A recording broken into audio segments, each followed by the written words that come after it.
కోదండధరుడు గురు కిరీటపతి కోదిగ సురముని పూజితుడు కోదండధరుడు గురు కిరీటపతి కోదిగ సురముని పూజితుడు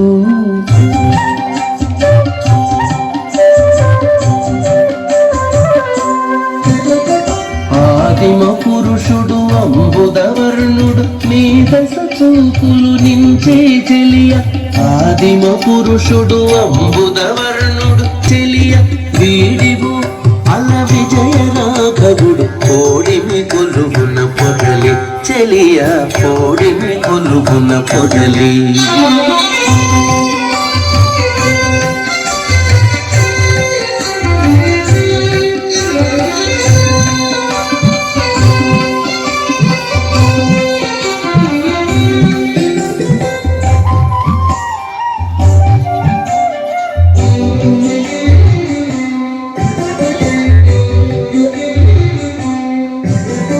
రావణాంతకుడు రాజశేఖరుడు Shri Venkatagiri Sitapati రావణాంతకుడు రాజశేఖరుడు Shri Venkatagiri Sitapati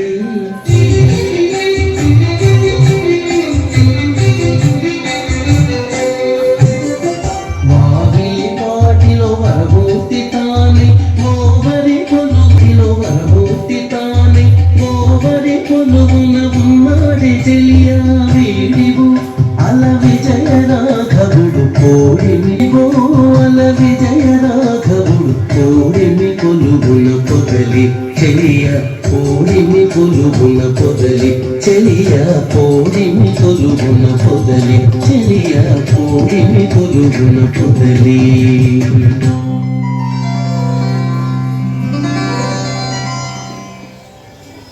very good మా good performance. తర్వాత మరి ఒక చక్కటి నృత్యాంశంతో చిన్నారు మనం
భారతదేశంలో భారతీయుడిగా పుట్టించాడు అంటే నీది ఏ మతమైనా కావచ్చు, నీది ఏ కులమైనా కావచ్చు, ఏ ప్రాంతమైనా కావచ్చు, నువ్వు భారతీయుడిగా కాదా? కాబట్టి నువ్వు భద్రంగా ఉండాలి, బ్రహ్మత్వంతో ప్రకాశించాలి. ప్రతి భారతీయుడు ఒక బ్రహ్మజ్ఞానియే. తను తాను మేల్కొల్పుకుంటే వీరెవరో ఉద్ధరేదాత్మనాత్మానమాత్మానమవసాదయేత్ ఆత్మైవశాత్మనో బంధువు ఆత్మైవ దిపురాత్మ అనే భగవద్గీత చెప్తూ ఉంది. నిన్ను నువ్వు ఉద్ధరించుకోవాల్సిందే, వేరొకరు ఉద్ధరిస్తారు అంటే అదంతా ఒట్టి మాట్లాడుతున్నా. నేను ఎంతవరకు నీకు సహాయం చేయగలను? నువ్వు నాకు ప్రియుడు కనుక, సకుడు కనుక, నన్ను గురువుగా నువ్వు భావించినప్పటికీ నేను నీకు సేవ చేస్తూ ఉన్నా, సేవ చేయగలను. కానీ నిన్ను నువ్వు మాత్రమే ఉద్ధరించుకోవాలి, యుద్ధం నువ్వే చేయాలి. అదేవిధంగా ప్రతి ఒక్కరం కూడా మనమే యుద్ధం చేయాలి. ప్రభుత్వాల మీద దండెత్తడం, లేకుంటే వేరొకరి మీద, వేరొక దేశం మీద దండెత్తడం కాదు. మన మనసు మీదనే మనం దండయాత్ర చేయాలి. మన మనసునే సత్యధర్మాలను నడుపుకోవాలి. మన మనసుకే భక్తి జ్ఞానాన్ని పెంపొందింపజేయాలి. మన మనసునే వివేక వైరాగ్యాదుల్లో నడిపించాలి. సత్య జీవనం, ధర్మ జీవనం అంటే ఏంటో మన మనసుకు చక్కగా అవగాహన చేయాలంటే భగవన్నామం చేయండి, భగవద్గీతను చదవండి, భక్తి మార్గంలో నడవండి, పెద్దలను ప్రేమించండి, గోమాతను పూజించండి. మా గురువు గారు ఒకనొక సందర్భంలో ఈశ్వరమ్మ మళ్ళీ జన్మించి ఉంది అని చెప్పారు. ఎవరో ఈశ్వరమ్మ గారు, బ్రహ్మ గారి మనవరాలు. ఎక్కడంటే మాచర్ల దగ్గర ఒక కుగ్రామంలో వాళ్ళు ఇప్పటికీ అజ్ఞాతంలో పెట్టున్నారు. నేను పరిశోధిద్దామని వెళ్ళా, ఎత్తుకుంటూ వెళితే అంత పాప, ఇక్కడ నృత్యం చేసిన పాప, చిన్న పాప, అందరికంటే చిన్న పాప, ఒక పాప ఉన్నది. ఆ పాప అంత ఉంటుంది. ఆ పాప చెప్పింది ధర్మం అంటే ఏంటన్నా, ధర్మాన్ని ఎలా అనుసరించాలని అడిగితే ఇది ఎప్పుడు 15 సంవత్సరాల కిందట, కనీసం 12 సంవత్సరాల పైన ఉంటుంది. ముందు నిద్ర లేస్తూనే పాదాల భూమికి తాకముందే భూమికి నమస్కారం చేయి. పరమాత్మ 5 రూపాయలు ప్రకాశిస్తూ ఉన్నాడు అన్నాడు కదా. నామము, రూపము, ప్రియము, అస్థి భాతి. అస్థి భాతి, ప్రియం, నామం, రూపం. నామ రూపాలు ప్రియమైనటువంటి ఈ యొక్క ప్రకృతి, ఇవన్నీ కూడా ఆకర్షితాలే, అలాగే అశాశ్వతాలే. ఆకర్షిస్తాయి కానీ శాశ్వతంగా ఉండవు. కానీ అస్థి భాతి అది సచ్చిత్ స్వరూపాలు. కాబట్టి ఆ సత్తు చిత్తుని అందుకోవాలంటే ఈ నామ రూప ప్రియాలు అనేటువంటి మూడింటిని క్షుణ్ణంగా అవగాహన తెలుసుకోవాలంటే ముందు నామరూపాలతో ఉండేటువంటి ఈ జగత్తుని ఆరాధించు, ప్రేమించు. నేల తల్లి, నువ్వు వచ్చింది అక్కడి నుంచి, నీ జన్మస్థానం అది. ఆహారంగా ఉత్పత్తి అయింది భూమి నుంచే. ఆహారంగా తల్లిని గర్భంలో చేరావు, సూక్ష్మ స్వరూపంతో ఉన్నావు. తండ్రి గర్భంలోకి, తల్లి గర్భంలోకి ప్రవేశించావు, స్థూల శరీరాన్ని తయారు చేసుకున్నావు. నీ ఉత్పత్తిని నువ్వు తెలుసుకొని నువ్వు ధర్మాన్ని ఆచరించాలంటే నీ ఉత్పత్తి ధర్మం ఏంటో అదే ఈ సృష్టి ధర్మం, అదే ఈ సనాతన ధర్మం. ఈ సనాతన ధర్మాన్ని తెలుసుకోవడానికే, ఆ ధర్మాన్ని ఆచరించడానికే, ఆ ధర్మాన్ని విశ్వానికి ప్రబోధించడానికే నువ్వు భారతీయుడిగా జన్మించింది. కాబట్టి నీ ధర్మాన్ని నువ్వు తెలుసుకోవాలంటే ముందు నీ ఉత్పత్తికి కారణం ఏంటో తెలుసుకో. నువ్వు హిందువా, ముస్లిమా, క్రిస్టియనా, బుద్ధిస్టా, జైన్, ఇంకొకటే కాదు. ముందు నువ్వు మానవుడివి. నీ మానవుడికి ఉత్పత్తి, నీ జన్మస్థానం భూదేవి. కాబట్టి ముందు భూదేవికి నమస్కారం చేయి. ఏం భూదేవికి నమస్కారం చేయడానికి మతాలు అడ్డం రావు, కులాలు అడ్డం రావు, ప్రాంతాలు అడ్డం రావు, దేశాలు అడ్డం రావు. ప్రతి ఒక్కరు కూడా ఏ దేశంలో ఉన్నా, ఏ మతంలో ఉన్నా ముందు భూదేవికి నమస్కారం చేయాలి. ఎందుకంటే ప్రతి ఒక్కరికి జన్మస్థానం అదే, తిరిగి లైఫ్ స్థానం కూడా అదే. భూదేవికి నమస్కారం చేయడానికి మతాలు ఎందుకు? నిద్రలేస్తే వెలుగునిచ్చేది అన్ని మతాల వారికి ఇచ్చేది సూర్యుడు ఒకడే.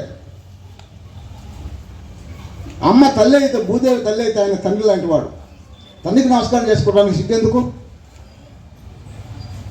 కాబట్టి సూర్య భగవాన్ కనిపించే దైవాన్ని నమస్కరించు ముందు.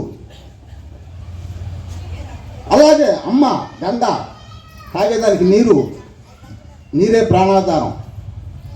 నీటిని గౌరవించు, తల్లిగా భావించు. గంగే గంగే అంటూ స్నానం చేయి. అలాగే తీసుకునేటప్పుడు కూడా పవిత్ర భావంతో తీసుకో. ఇలా ప్రతి ఒక్కటి నీకు ఆరాధనీయమే. కాబట్టి ఈ విధంగా నువ్వు ఎప్పుడైతే భూదేవికి ముందు నమస్కారం చేయడం తెలుసుకుంటావో, నిద్ర లేసుకునే ముందు భూదేవికి నమస్కారం చేసి భూదేవికి, అమ్మ నీ అంత ఓర్పు, నీ అంత నేర్పు, నీ అంత కూర్పు నాకు ఇవ్వు తల్లి. నీ యొక్క సమస్త జ్ఞానాన్ని, నీ యొక్క సమస్త ధర్మాలని నాలో ప్రకాశింపజేయని చెప్పి భూదేవికి నమస్కారం చేసుకుని ఆయన అన్నది. చిన్న బిడ్డ.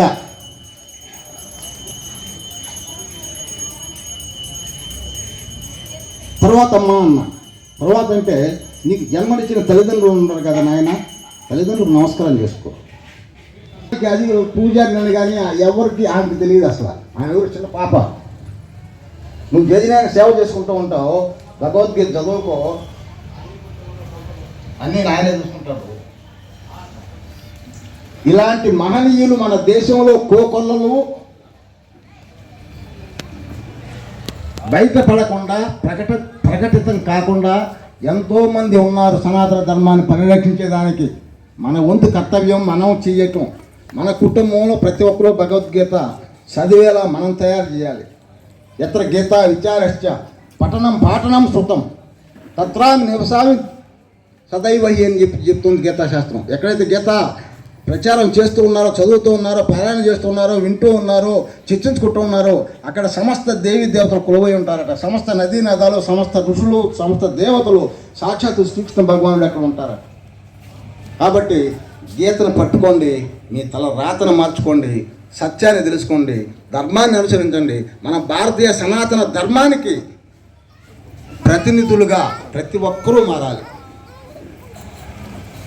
10 మందిని కలిసి ఈ యొక్క ధర్మ పదాలను నడిస్తే ప్రపంచానికి మనం ఆదర్శప్రాయం అవుతాం.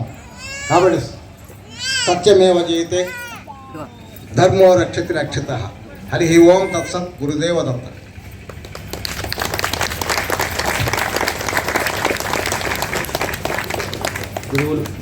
గురువులు పూజ్యులైనటువంటి శ్రీ రామానందగిరి గారు హిందూ సమాజం గురించి అనుగ్రహ భాషణ ఇచ్చారు. వారికి పాదాల విధంగా తల తాటిచ్చి నమస్కారం తెలియజేసుకుంటున్నాము. అలాగే మరో మహిళా ముఖ్య అతిథిగా విచ్చేసినటువంటి శ్రీ బయ్య మల్లికా గారు మాట్లాడవలసిందిగా ప్రార్థన.